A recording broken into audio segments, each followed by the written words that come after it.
In this exciting episode, Merchant Marine Bert Stokes exonerates a murderer, only to wind up coming down with a little case of murder himself. We also get a heaping helping of Ralph Clanton sweaters and that patented Dean Heron sneer. Don't screw up your face like that, Dean. It'll stay that way. It's Perry Mason Season 4, Episode 6, The Case of the Wandering Widow.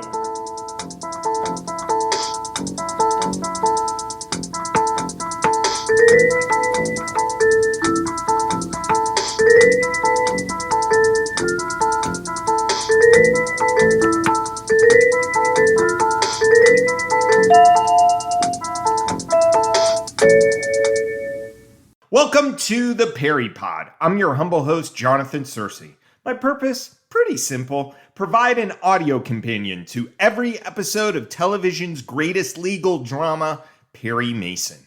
Each episode, we give you a summary of the plot.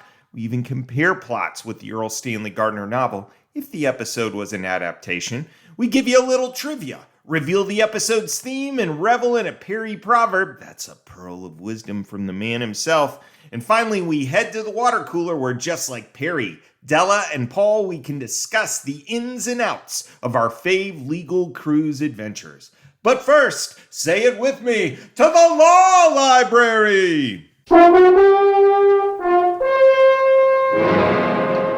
Each time we visit the law library, we discuss a legal conundrum from Perry's case that helps us set future legal precedents. Okay. In our episode, a man has spent 6 years in prison for a crime it appears he hasn't committed.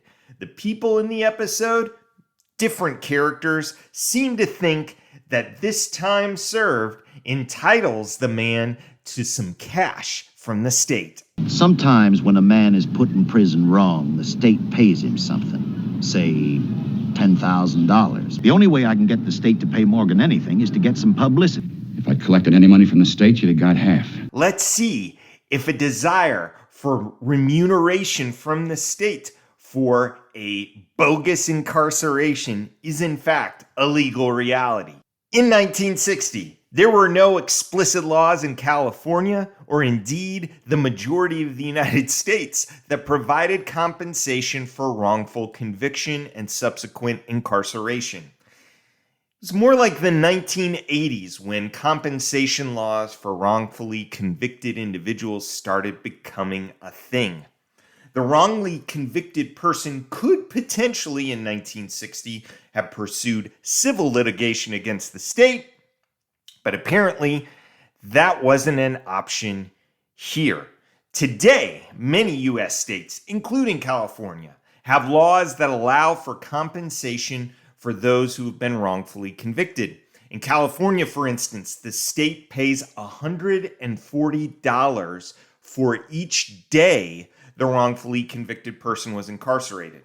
Accounting for inflation, that's about $15 a day in 1960s cash. Old Riley Morgan from our episode today would have been walking out of prison with a little over $30K. That's $300K in 2023 spending power. But as we'll find out, all this is moot. It's time to get to the plot of this episode.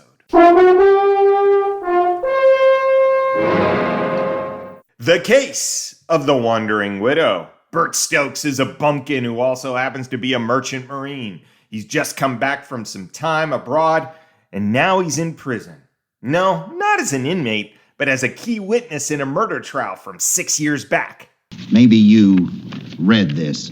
It's an article about this fellow, Riley Morgan. It says he got life for a murder he done in L.A. 6 years ago. He claimed he had an alibi, but it never held up. Yes, I remember. It was something about a witness who couldn't be found, or never existed. Well, Morgan claimed he was a sailor. Mr. Stokes, do you want me to believe that you are that sailor? Well, sir, it sure reads like something that happened to me about 6 years ago. Also, a bass fiddle is hovering around Los Angeles. Bum, bum, bum, bum. Bum, bum, bum, bum.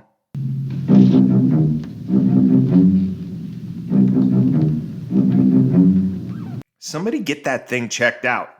It seems wealthy socialite Martin Kendall got sent to the great beyond, and the chief suspect was Scowler extraordinaire Riley Morgan, played by he of the oft-twisted lips, Dean Herons.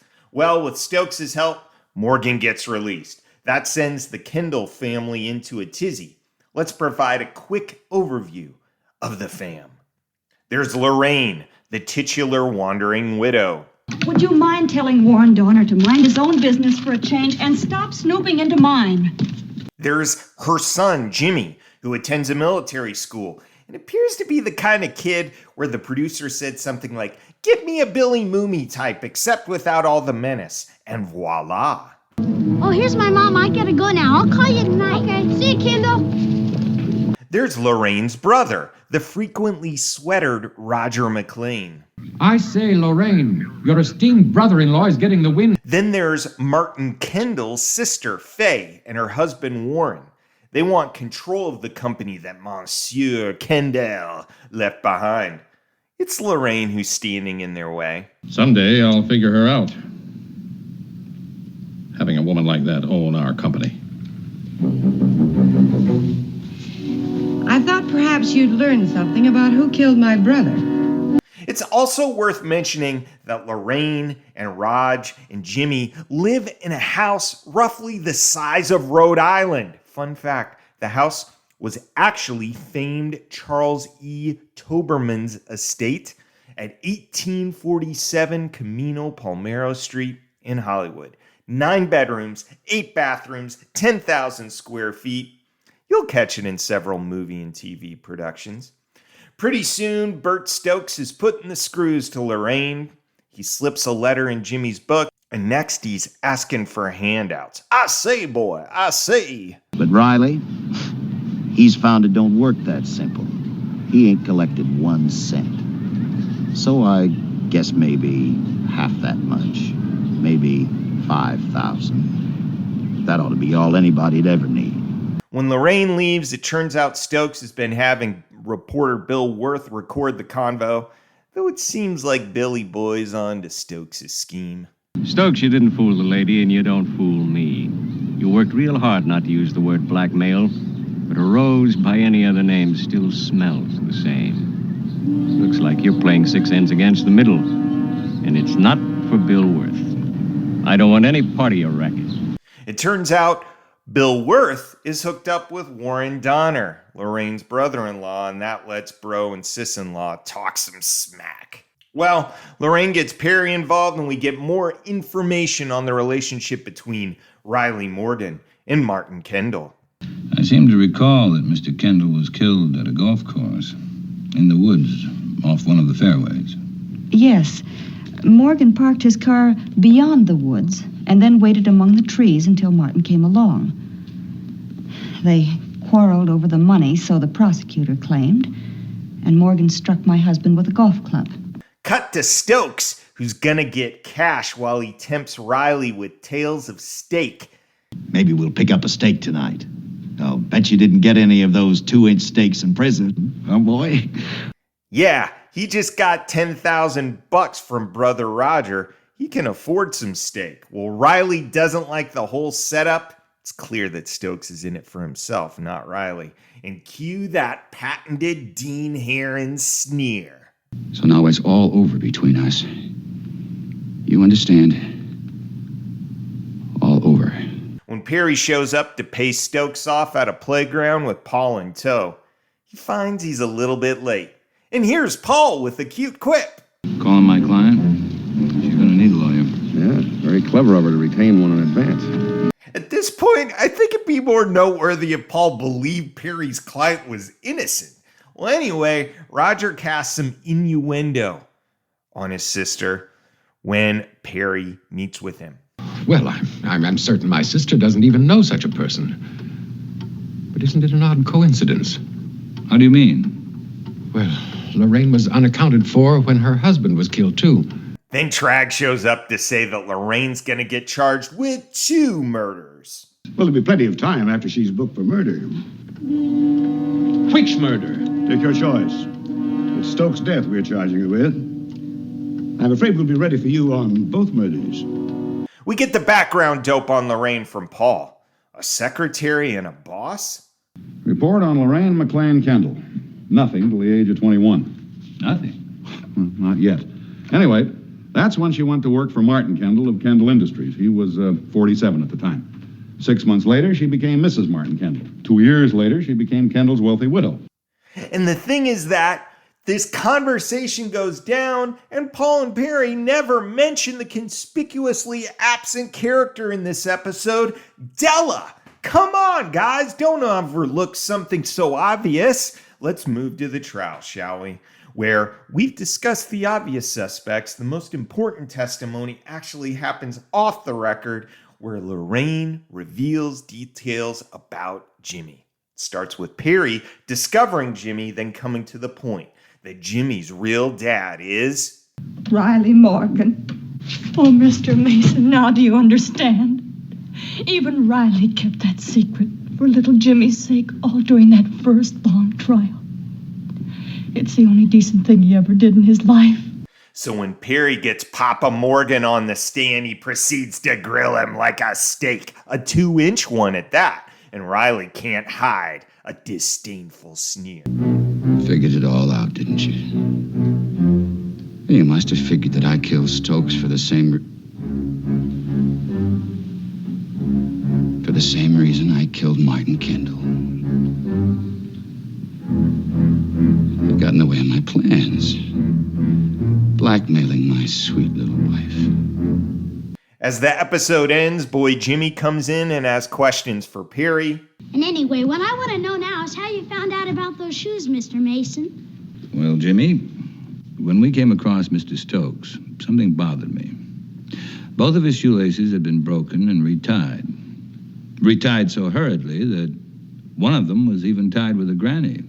And that seemed a foolish mistake for a sailor to make. Hey, instead of a square knot? That's enough, Jimmy. And Jimmy leaves by taking a shot at Paul. A square knot? Hey, why didn't you get that, Mr. Drake? Aren't you a detective?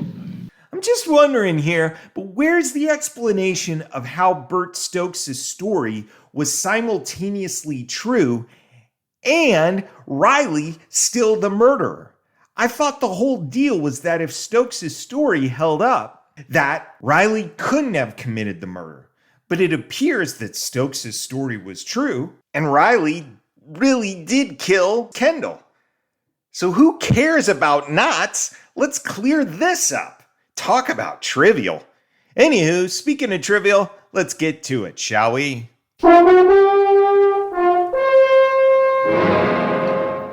Each episode in our trivia section, I give you 3 takeaways. A Paul is a subject worth investigating more. Adela is a deep dive on an actor or actress who guest starred on the episode. And a Perry is something we learn about our intrepid hero. Our Paul for this episode involves Bert Stokes' occupation, the Merchant Marines. Come in, Mr. Stokes. It is Mr. Stokes. Yes, sir. Merchant Marine. What exactly is a Merchant Marine? Does Bert get to sing from the halls of Montezuma to the shores of... Or is this purely a civilian gig? Give us the full dope, Pauls. Our Della for this episode could be none other than Colleen Gray, a.k.a. Lorraine Kendall. It was in Tijuana. I was only 19. I didn't know any better. Here's 10 about Colleen. Born Doris Bernice Jensen, Nebraska, 1922. Colleen moved to Minnesota, where she attended college at Hamline University and later to Southern California, where she initially worked as a waitress and secretary before joining a theater group and catching the eye of talent agent Jack Pomeroy. Number 2, her first notable role, Red River, a classic Western directed by Howard Hawks, where she played John Wayne's sweetheart.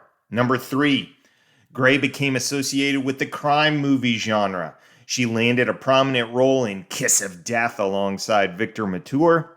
Her career stalled after Nightmare Alley, A film that was well received by critics but ignored by audiences caused Fox Studios to drop her from her contract in 1950, and she later struggled to reestablish her film career.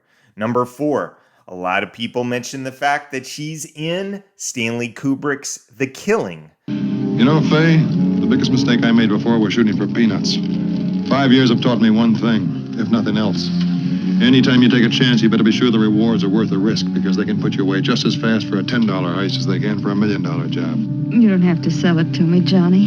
You know I'll go along with anything you say. I always have, you know, ever since we were kids. The film itself is a cult classic, and her role in it is a key one. Number 5, Gray's other oft-mentioned role is in 1960's The Leech Woman, which was a departure from her typical goody two-shoes parts. Despite the film's ludicrous premise, Gray showcases her acting talent and, in fact, earned praise from critic Pauline Kael, who despised the movie but thought Gray's performance was great. I know the film because it was on Mystery Science Theater 3000 getting razzed. You know what she said? That I had been drinking. She said, "You are the one in my dreams of blood." Yeah, she says that to everybody. After her career in films largely came to a close, Gray transitioned to television. Rawhide, Bonanza, 4 episodes of Perry Mason, Ironside, The Soap Opera Days of Our Lives. Number 7, her final film was Cry from the Mountain, a Christian adventure drama which reflected a shift in her career towards more religious-themed content. Number 8, her personal life, first marriage, Rod Amatil, a screenwriter. They divorced 4 years later. They had 1 daughter together. Gray's second husband was William Clymer Bidlack, an aviation executive. They married in 1953 and were married until his death. They had 1 son, Bruce. Number 9. One of the unique parts of Gray's career was her faith. She was a public advocate for Project Prayer in the 1960s. Her third husband, married after Bidlack died, was biblical scholar Joseph Zeiser, and she contributed with her husband to the Prison Fellowship Ministry, aimed at redeeming prisoners through Christ. Number 10, Gray passed away in 2015 from natural causes at her home in Bel Air, Los Angeles. In this episode's Perry, we continue what's becoming, at this point, a string of duplicitous Perry ruses, all in the name of justice, of course. Fake letters to Jim Ferris, impersonations to Gabriel Rawson, and now, look at this gambit he runs with Jimmy's caretaker. I just don't know how you can reach him. Now, look, we know that Jimmy sent a postcard. I guess the boy just had things mixed up, that's all. We are sorry to have troubled you. Goodbye. Goodbye. I love the way that when the caretaker pulls out with Jimmy, no words, Perry's a master, Paul knows who the real detective is. The theme for this episode is family ties. Note, those ties are bound with a square knot, not a granny. In the episode, they're both fundamental and complex. There's love and duty, of course, Lorraine's devotion to and care for Jimmy being a chief example, but that love and duty is inevitably mixed with conflict. Lorraine's attempt to keep Jimmy's past hidden from him make both of these murder cases more difficult than they have to be. Of course, Riley wanted to keep the past silent in his first murder trial. If it were to have come out that he was Jimmy's father, it would have just added to his motive for murder. The Bacardigan brother Roger, of course, takes Lorraine's side, but it's only because he's in it for his own best interest. The kind of background an octopus couldn't put his finger on. Writer, sailor, musician, gigolo, necktie salesman, and undoubtedly a few confidence games thrown in there someplace. Kind of guy who'd cover completely for his sister. Particularly if she's got $1 million. And Faye, oh my goodness, she's quick to invoke her connection to her dead brother, but it's all about personal gain. The episode highlights that family bonds are often fraught, often profoundly influential. on how we live our lives. Let's just hope Lorraine can be a good mom and not lose Jimmy in that gigantic mansion. Good luck with her brother and those in-laws, too. Now it's time for a Perry proverb. Perry and Lorraine end the episode by discussing parenting. Perry, childless, still has some advice for Lorraine, and Jimmy concurs. You know, Mrs. Kendall, we might be protecting our children too much these days. Mom, it's a whole lot better for me to know the truth than to always be guessing about things. Well, if Budget Billy Mooney says it's fine, then it must be okie dokie. God's blessings on you both. Now, it's time to grab a swig from the water cooler. There is one thing I don't understand. Go on, Paul. Each time we visit the water cooler, we give you deleted scenes, humorous outtakes that didn't make the final cut. Number 1, Della calls in from a cruise that Perry sent her on, and when she hears the story of Lorraine's rise from secretary to Mrs. Kendall, Della quips, "I guess that's what they mean when they say you should be married to your work." Wah, wah, wah. Number 2, Paul shakes down a variety of Jimmy's friends, each with names every bit as ridiculous as this one. My name is Ferdinand Glotzhammer the Fourth. There's Maximilian Thunderbucket the 7th, Bartholomew Ironkettle the 3rd, Reginald Gobstobler Jr., Percival Cheesebarrow the 5th, and my favorite, Humphrey McWobblestick the 6th. Number 3, finally, Perry and Jimmy have a nod-off, a competition involving the speed with which they can each deploy bowline, half-hitch, sheet bend, and figure-8 knots. It ends with Jimmy winning and telling Perry, "That's not how you do it, Mr. Mason." Our Paul prompt from last time involved estrogenic cosmetics. Who ever heard of an estrogenic lipstick? Silas Vance. I asked, "Is this a thing?" And when I went looking, guess what I found? New York Magazine has a site called The Cut that covers women's lives and interests.